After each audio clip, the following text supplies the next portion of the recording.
Hotels abound everywhere. But when you're looking for a cozy, comfortable, luxury, and environment that will take you to the zenith of your expectations, A&T Residential Hotels is the place. The rooms are designed to be your home away from home. We have services, both bar, room, and kitchen are all 24 hours. We have an Olympic-sized swimming pool and our gym to keep your body fit. Our staff are excellent as they welcome you with royalty. Come shake your body as our nightclub opens every Friday with Asu Barbecue and suya joints available all day. We have a whole capacity of about 1,500 for your occasions. Welcome to A&T Presidential Hotels, Kilometer 5, Ilesha, Owo Expressway, Akure, Ondo State. Telephone 081-4633-5949 and 070-1222-6282. A&T Presidential Hotels, comfort and class redefined.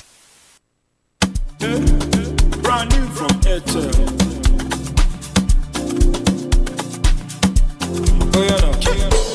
I'm living in my lane, happy every day.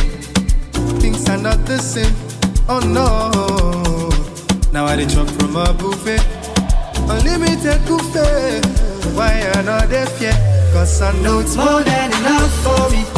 Ocean no fit finish, highway no get limits. I have all I need. Data unlimited, data unlimited. To enjoy unlimited data on your devices, visit airtel.com.ng/HBB. Data unlimited. Airtel, a reason to imagine.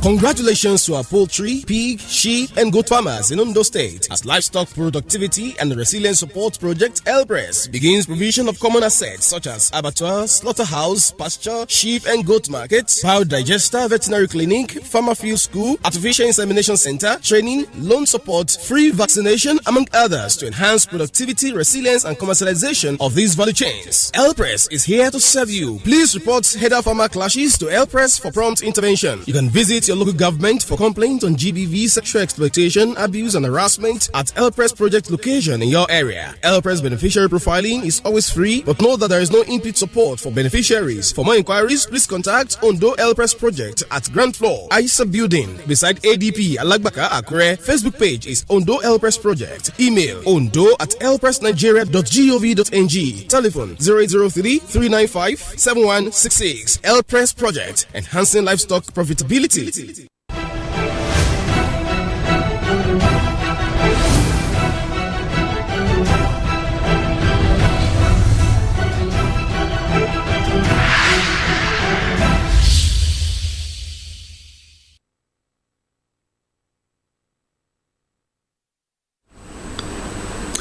On the news tonight, Ondo government partners Globacom for digital transformation. National Directorate of Employment trains over 41,000 beneficiaries on competitive skills on Renewed Hope Employment Initiative Phase 2. Plus, Ondo State government plans mass burial for unclaimed decomposing corpses. A very good evening to you, and you are welcome on the news tonight. Many thanks for joining us. I am Toyin Batire. Now the news. To ensure a digitally driven work environment, Ondo State government has expressed readiness to partner an indigenous telecommunication outfit to promote innovation and boost socio-economic development across the state. The state governor, Dr. Ayedatiwa, was speaking while playing host to the management team of Globacom in Akure. Paul Omukago has details.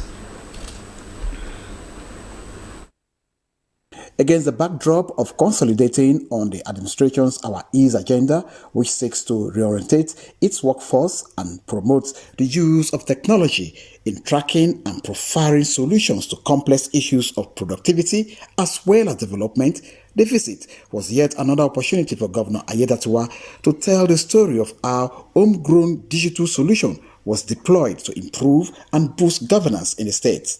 Adopting new technologies, the governor emphasized, would reduce bureaucratic bottlenecks, increase efficiency, and limit human interference in the day-to-day activities of government. The area of connectivity services, it is very, very important. And we believe in that, especially surveillance solution, which is very key for security and surveillance. It's only when the state is safe that people can move freely. And these are technology that will help the security architecture of any state. People can make payment from the comfort of their homes. Right now, we have just deployed what we call IODO for our tax operations, which is running very well. It's just about 3 months old now. We don't have that before until I came on board. So we deployed that solution for collection of tax. While appreciating the team for the visit, the governor underscored the importance of the partnership in strengthening and enhancing productivity, efficiency, and transparency, not only in the service but in governance. In Akure, Paul Omukago, NTA News.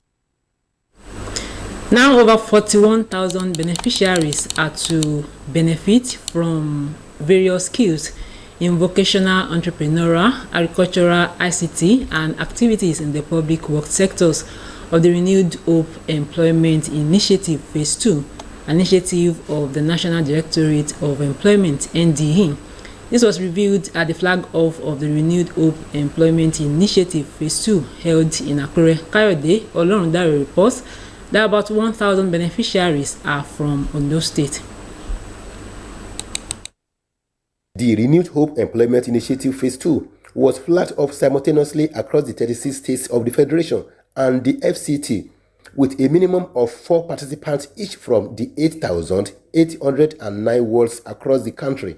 Director General, National Directorate of Employment, said a total number of 14,459 beneficiaries are expected to be resettled with starter packs to help them establish themselves in their choosing fields. When the people started registering this time around, we don't know. They register, we are expecting maybe just 40-something thousand, but you can't believe they register for around 41,000. That's what the population of what people that register concerning the programs. And this time around, we want to train about 41,703 people. Ondo State Governor Lucky Ayedatiwa, who was represented, urged the participants to maximize the opportunity to prepare themselves for the future. This program is not just about temporary engagement. It is about building the capacity of our youthful population towards being productive, fostering innovation, and equipping them to take advantage of the opportunities made available by government, both at the center and also at the subnational. Goodwill messages from prominent individuals centered on the need for the participants to be focused in order to be employers of labor. Ensure that after the trainings, and once you are given the startup capital, that you take cognizance of whatever trainings they give you, use it, make judicious use of all this trainings of the knowledge you are going to acquire. Don't do a kind of garbage in, garbage out. Don't say, after all, I'm here to just get the token and get away. You are going to do yourself a lot of harm. Participants speak on their expectations from the training. To be able to be self-employed, not depending on other people or white-collar job, but we also can create job ourselves and also to be economically stable. This will be the first time that we have this kind of opportunity in my life, so I want to use this medium to appreciate them for this kind of opportunity, and we promise to be a good learner. I'll make use of this opportunity and make use of it as a privilege to learn and acquire more skills. Participants are expected to be trained and exposed to 30 competitive skills in the course of the training. In Akure, Kayode Olorundare, NTA News. Street lights are essential aspects of public infrastructures that greatly improve visibility at night, promote safety, and enhance the appearance of the city. In this special report, Adebayo Jegede examines the significance of these vital public infrastructures and how they have positively impacted the activities of residents, especially business owners. Streetlights, no doubt, play crucial roles in modern urban development, serving not only as essential infrastructure for nighttime illumination, but also as a key factor in enhancing safety, promoting economic activity, and improving the overall quality of city life. As cities continue to grow, the significance of well-planned street lighting system become increasingly important as it is relevant in Akure, the state capital. Residents of Akure shared their views on these public infrastructures. When there's light, they will not see a way to pick somebody's goods, so it helps a lot. I love the way street lights everywhere. People can use that to wreak havoc in the state, but by the presence of security lights, you see that it will be minimal. You will see that there will be illumination. You can see what is happening around you. While you are driving at night at times, maybe let me say 9 p.m., 10 p.m., and there's no light. You know, with the help of street lights, it helps the security of the state. So it's good. I will advise them to put street lights in other areas that there is no street lights, because the one that there is street light is helpful. The residents, however, noted that expanding the coverage of streetlights to the inner part of Akure will decrease criminal activities in those areas and enhance the appearance of the capital city. In Akure, Adebayo Jegede, NTA News. You are still watching the news. We'll go on a short break. It returns after. Please stay with us.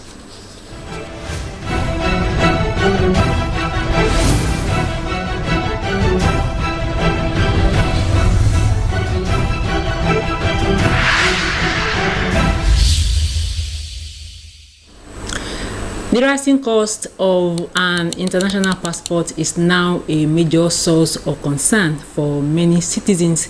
It is no surprise the topic elicited all shades of views on NTA Good Morning Nigeria.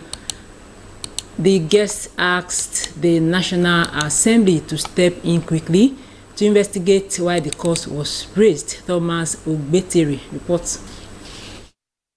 The guests pointed to deeper problems behind the price increase, which range from corruption and racketeering to endless delays and poor work ethics among some staff. They stressed that even with higher fees, service at passport offices still leaves small to be desired. Applicants who just want to travel continue to face long queues and frustrating administrative bottlenecks. If somebody is from a low class or a commoner who is coming from a poor family, and he has the privilege of having a passport either to travel abroad, maybe because of securing admission or a job opportunity. If that person cannot afford to raise 100,000 or 200,000, he will miss such an opportunity. You announce something on the 28th and it take effect on the 1st, right? I'm sure my mother that is planning to travel for Hajj is not even aware, and her passport has expired. She's not even aware, right? He urged the National Assembly to push for a downward review that will ease the pressure on ordinary Nigerians. They should ask the Immigration Service to put a note, do a proper investigation. There is always a committee, Senate committee, House committee on every agencies of government. They also argued that any reform of the Nigerian Immigration Service must go beyond the fee increase to transparency, accountability, faster and friendlier service. These, they believe, are essential if citizens are to accept the financial demands being placed on them. In Abuja, Thomas Ogbetere, NTA News. Over now to Elizabeth Ogumakiwa on Business News.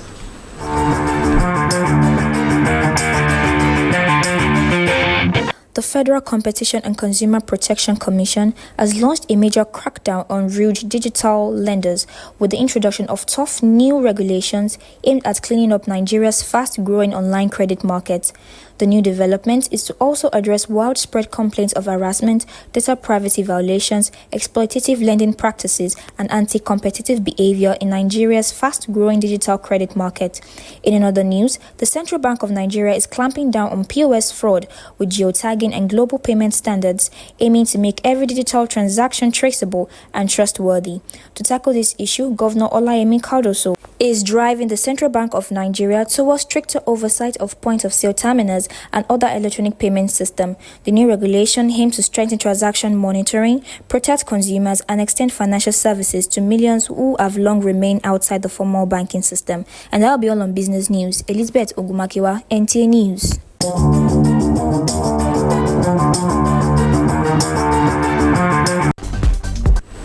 Let's join Bright Ebochu for stories from the sporting world.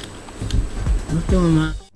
The Super Eagles continue their preparations for Saturday's World Cup qualifier against Rwanda with a full training session on Wednesday evening at the Godswill Akpabio International Stadium in Uyo. All 23 invited players were present as head coach Eric Chell and his assistants focused on tactical and technical drills, dividing the squad into two groups to fine-tune their strategy. Meanwhile, the Rwanda national team, the Amavubi Stars, held their first training session under tight security. Media access was restricted as the team remained focused on securing a strong result against Nigeria. Elsewhere, at the World Youth Scrabble Championship in Kuala Lumpur, Malaysia, Nigerian players made history.